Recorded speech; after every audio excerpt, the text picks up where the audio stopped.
नमस्कार। सबसे बड़ा सवाल में आपका स्वागत है। मैं हूं आपके साथ वक्ता। उद्धव ठाकरे और शिंदे ने अपनी अपनी तलवारें खींच ली हैं, लड़ाई भी लड़ी जा रही है, लेकिन इस लड़ाई में उद्धव ठाकरे खिसियानी बिल्ली बनकर खंबा नोच रहे हैं, क्योंकि अब शिवसेना के जाने का वक्त आ गया है और उद्धव ठाकरे इसे सहन नहीं कर पा रहे हैं और सीधी सीधी बात पर सुप्रीम कोर्ट में पहुंच जाते हैं। उद्धव ठाकरे चुनाव आयोग की शिकायत लेकर सुप्रीम कोर्ट पहुंचे हैं और कह रहे हैं कि चुनाव आयोग को कोई हक नहीं है असली नकली शिवसेना का फैसला करने का। क्या चाहते हैं उद्धव ठाकरे? क्यों बार बार धमकी भरे लहजे में धमकाने की कोशिश करते हैं? इसी पर बातचीत के लिए हमारे साथ मौजूद हैं कैपिटल टीवी के editor in chief doctor Manish Kumar ji. Doctor साहब, आपका बहुत बहुत स्वागत। धन्यवाद। डॉक्टर साहब, शिवसेना जिस हिसाब से धमकियां दे रही है, बार बार हर बात पे सुप्रीम कोर्ट पहुंच जाती है, आगे क्या हो सकता है? देखिए, आगे तो बिल्कुल रास्ता साफ नजर आ रहा है। एकनाथ शिंदे पीछे हटने वाले शख्स नहीं है। आदित्य ठाकरे जिस तरह के बयान दे रहे हैं घूम घूम के, उससे नाराजगी और बढ़ती चली जा रही है। एकनाथ शिंदे के गुट की तरफ से अभी तक मातोश्री या फिर उद्धव ठाकरे के खिलाफ एक भी बयान नहीं आया। जब सब कुछ हाथ से निकल गया तो आदित्य ठाकरे आज भी गद्दार, तो पी छुरा भोगने वाला, तो पता नहीं क्या क्या शब्दावली ईजाद कर रहे हैं।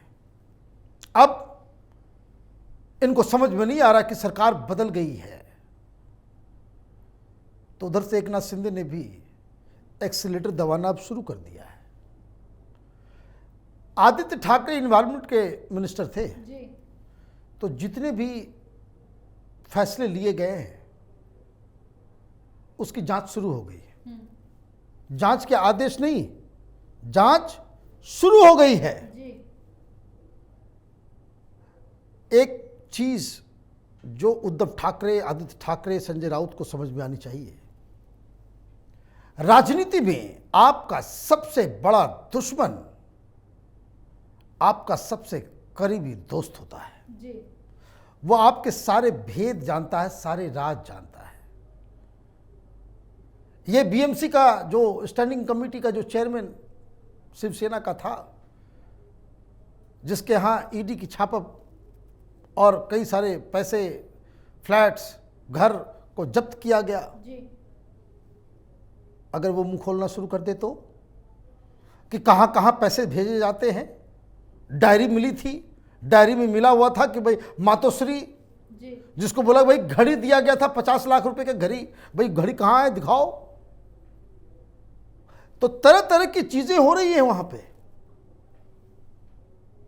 उद्धव ठाकरे हकीकत से रूबरू नहीं हो पा रहे हैं। जी। ये राहुल गांधी सिंड्रोम है। चुनाव हारने के बाद भी राहुल गांधी को लगता है कि भाई मैं चुनाव नहीं हारा। जी। मट्टी पलित हो जाती है, कहते भाई मोरल विक्ट्री हो गई। तो इधर क्लैरिटी नहीं होगा तो कुछ कुछ होगा। जी। एक और बैड लूजर है अखिलेश यादव। हार स्वीकार नहीं करते, मतलब ईवीएम खराब है। तो दिक्कत क्या है उद्धव ठाकरे और आदित्य ठाकरे? जी। उद्धव ठाकरे बोल रहे हैं कि तो बीजेपी वालों ने इस बार पार्टी को नहीं तोड़ा है, शिवसेना को खत्म करने के इरादे से ये सब कुछ किया गया है। शिवसेना को खत्म करने के इरादे से नहीं किया गया, ठाकरे परिवार के ईगो को तोड़ने के लिए किया गया है। बी वेरी स्पेसिफिक, क्योंकि चूंकि आपने सरकार में रहते हुए प्रधानमंत्री मोदी, उनकी सरकार, अमित शाह को जलील करने का काम किया 5-6 साल तक कंटिन्यूअसली। जी। आप गठबंधन में हो भी और गालियां भी दोगे, कौन छोड़ेगा आपको? कौन छोड़ेगा? तो आप जैसे फोन नहीं उठा रहे थे, इन लोगों ने दरवाजा ही बंद कर दिया और लंबी लंबी बातें पब्लिकली। कहां है संजय राउत? दाऊद इब्राहिम से रिश्ता है देवेंद्र फडणवीस का। सरकार में रहते हुए आप इस तरह की बातें करते थे, चुनौतियां देते थे, वो तो कुछ हुआ नहीं। भाई कहाँ गई वो, मैं तो डायलॉग याद करता हूं तो पता नहीं कितने सारे डायलॉग्स संजय राउत की तरफ से, और संजय राउत के बयान उद्धव ठाकरे के बयान हैं, ये मान के चलना चाहिए जी। कि बीजेपी के 3.5 लीडर्स को जेल के अंदर डालेंगे, ईडी के 4 बड़े बड़े अधिकारियों को जेल के अंदर डालेंगे, दाऊद इब्राहिम से इसके रिश्ते हैं। तो आपने तो जानबूझकर अपने लिए गड्ढे खोदे। जी। तो अब ये लोग तो दूसरे साइड में हैं। कई सारे मुद्दे ऐसे हैं आगे आने वाले 1 महीने के अंदर, जो अघाड़ी सरकार के जो काले कारनामे हैं सबको उजागर किया जाएगा। तमाम जो केसेस हैं वो केसेस खोले जाएंगे। उद्धव ठाकरे, आदित्य ठाकरे, इन लोगों के द्वारा जितने भी फैसले हुए हैं उनके ऊपर बाकायदा माइक्रोस्कोप लगाया जा रहा है। जी। और उसके बाद आप कहें कि भाई शिवसेना नहीं टूटी। शिवसेना पे एक परिवार का जो आधिपत्य था उसको हटाया जा रहा है।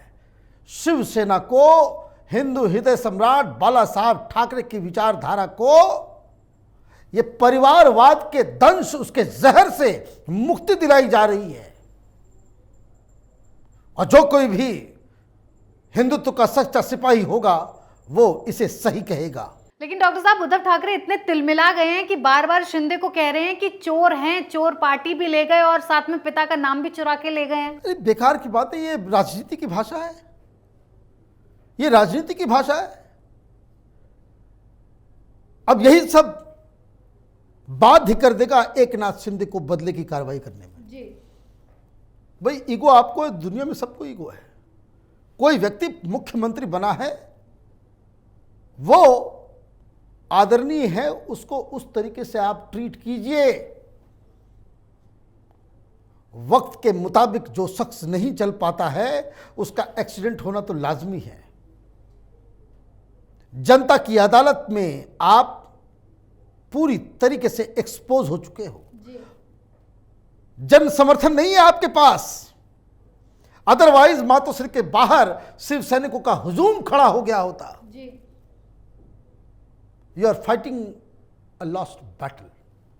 और इसलिए आपने क्या किया, राजनेता को तो लड़ना चाहिए जमीन पे, जनता के बीच। जनता है ही नहीं आपके साथ तो आप पहुंच जाते हो सुप्रीम कोर्ट। सुप्रीम कोर्ट में कह रहे हो भाई इलेक्शन कमीशन जो है वो डिसाइड ना करे। जी। सुप्रीम कोर्ट के आदेशों की अवहेलना कर रहा है इलेक्शन कमीशन। अरे भाई, सुप्रीम कोर्ट ने इलेक्शन कमीशन को कोई आदेश दिया क्या? कोई आदेश दिया क्या? कोई ब्लैंकेट ऑर्डर था क्या सुप्रीम कोर्ट का कि कोई एक्शन नहीं लेगा? भाई इसके बाद ही तो सांसदों को, एक नाथ शिंदे गुट को मान्यता दी गई लोकसभा के अंदर, क्यों नहीं गई? जी। तो ये तमाम चीजें हो रही है। मुझे लगता है कि उद्धव ठाकरे गुट को समझ में आ गया है कि दे हैव लॉस्ट एवरीथिंग। इसलिए भाषा जो है वो बिगड़ रही है, फिर वही धमकी, वही सब कुछ।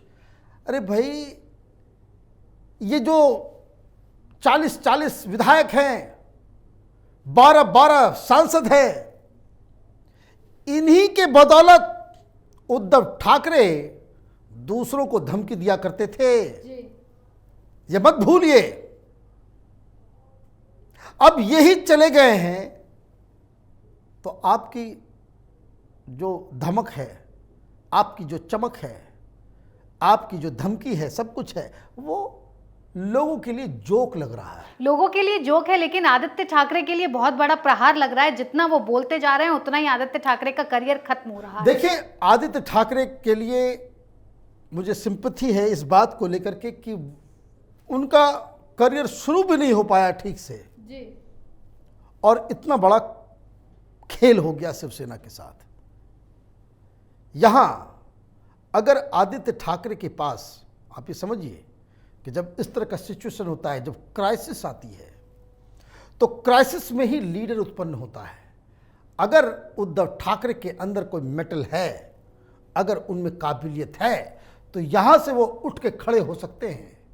और अगर सिर्फ बोले मैं पिता का नाम ले लिया, ये ले लिया, अगर सिर्फ पिता के नाम, दादा के नाम पे राजनीति करने वाले व्यक्ति हैं, तो यहां से उनका सिर्फ डाउनफॉल ही है, ऊपर का रास्ता सब बंद हो गया है। जी डॉक्टर साहब, बहुत बहुत धन्यवाद इतनी जानकारी। धन्यवाद। उद्धव ठाकरे शिंदे को चोर बता रहे हैं कि चोरों ने सिर्फ पार्टी ही नहीं चुराई, चोर पिता को भी चुरा निकले हैं। पीठ में खंजर घोंप कर सब कुछ चुरा रहे हैं। मान भी लेते हैं कि शिंदे साहब ने सब चुरा लिया है, लेकिन उद्धव ठाकरे जी, जब पिता का नाम, बाला साहेब ठाकरे का नाम काम सब आपके साथ था, तो आपने हिंदुत्व का करने की बिल्कुल सोची तक नहीं। जिस नाम काम को आपको आगे बढ़ाना था, उसे आपने ताक पर उठाकर रख दिया। अब यहां एक चोर ही सही, लेकिन आपके पिता, आपकी पार्टी और हिंदुत्व को बचा तो रहा है।